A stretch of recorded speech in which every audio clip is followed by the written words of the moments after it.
سورہ کہف کا واقعہ یاد آ گیا. کہا مولا حضرت موسیٰ علیہ السلام بہت جلالی، انبیاء میں بھی ان کا معاملہ بڑا الگ ہے، بہت جلال ہے. سبحان اللہ سبحان اللہ، کہو سبحان اللہ.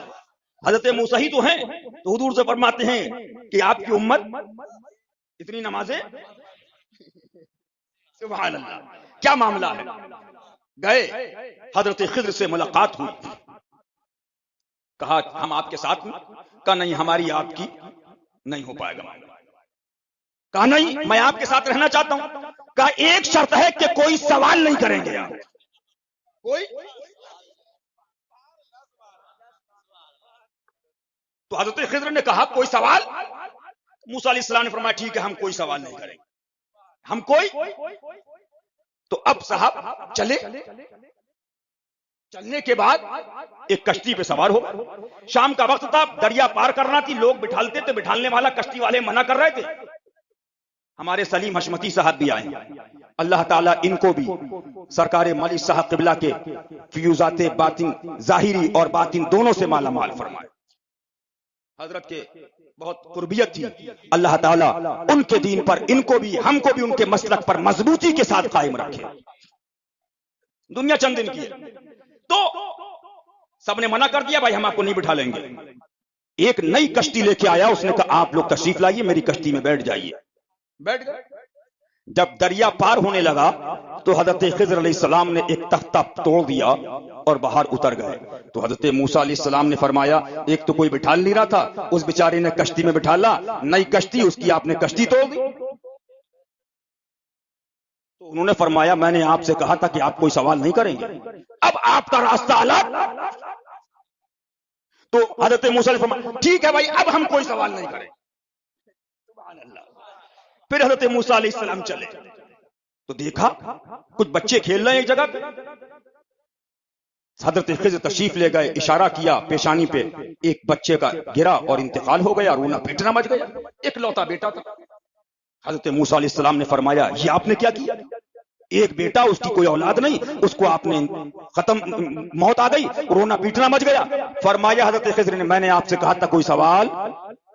کہا اچھا ٹھیک ہے اب اگر کوئی سوال میں کروں تو آپ کا راستہ الگ اور میرا راستہ الگ.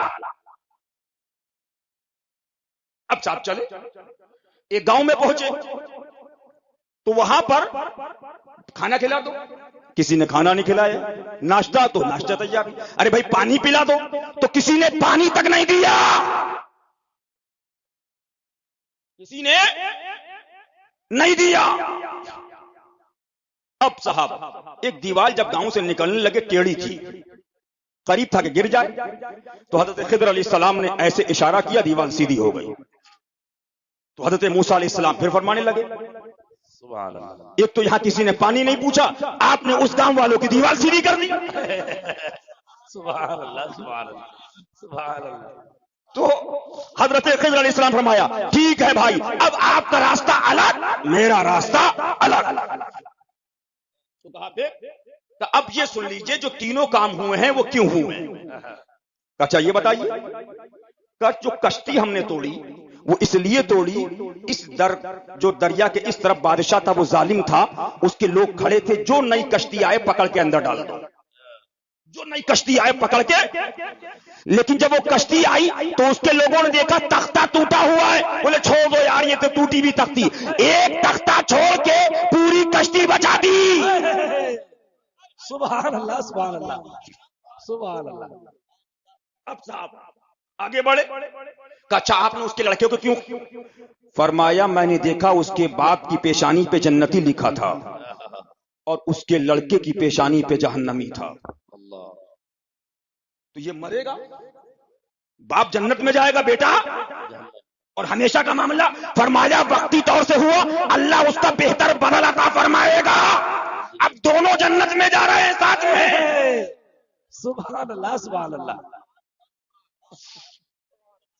کہا اچھا یہ آپ نے یہ دیوار سیدھی کیوں کر دی؟ کا مسئلہ یہ ہے کہ کچھ یتیم بچے ہیں، ان کا خزانہ ابھی دیوار کے اندر ہے، ابھی دیوال گر جاتی تو دوسروں کو خزانہ مل جاتا، وہ حصہ ان یتیموں کا ہے، جب بڑے ہوں گے تو اللہ کے حکم سے گر جائے گی اور خزانہ ان کو۔ فرمایا یہ جو کچھ میں نے کیا ہے میں نے نہیں کیا، اللہ کے حکم سے کیا ہے۔